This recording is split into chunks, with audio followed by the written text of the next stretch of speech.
So just a few things um, that I want to touch on. Number one, um, so I'm also out of California, where last bill cycle, our bill was ACA 3, the California Abolition Act.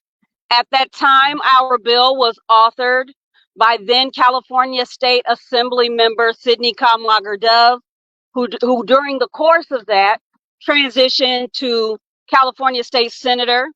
And this year, she is United States Representative Congresswoman Sydney Kamlager-Dove. Last year, California and our governor made it very clear that despite California's progressive, self-claimed progressive nature, California said it was going to cost too much to end legalized constitutional slavery. Last year, California said, we are pro-slavery and we want to keep it that way. A lot of people don't know that. And this year, I am asking for the public's help because we are on the same trajectory of having our bill killed again. It is just shameful that in 2024, we continue to have a conversation about the economic value of humanizing people. I don't know if this statue disturbs you as much as it disturbs me, but to see a black man kneel down and a white man standing over him with what looks like the Bible in his hand, proclaiming him to be free. Living in a country where the Constitution says that people who look like me were deemed 3/5 of a human being for purposes of representation in a socially, economically constructed society that we call a democracy, when in fact we are a corporate capitalist society.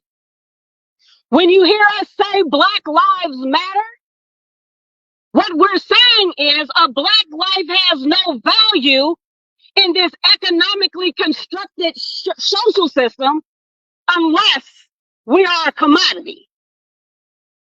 That is why the prison industrial complex looks the way that it does. Max touched on a lot of things. I want to give a special recognition to Sister Warriors Freedom Center out of California.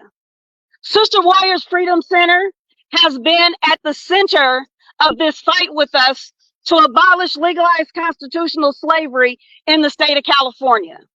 That is not to exclude any of our other coalition members, but I'm specifically talking about Sister Warriors right now because Sister Warriors are also the women behind having that prison shut down in Dublin. After doing extensive research and going inside and talking to the women and coming up with the data, they were successful with the coalition of being able to bring to light what has been happening inside of these carceral systems to our women. Most of the time when we are talking about incarceration, we are talking about the male population. Do not get it confused. Women are being enslaved as well. The Constitution of the state of California, as is the federal Constitution, and constitutions throughout, state constitutions throughout this nation, all hold an exception clause that slavery is prohibited and involuntary servitude is permitted as punishment for a crime. Not in 2024.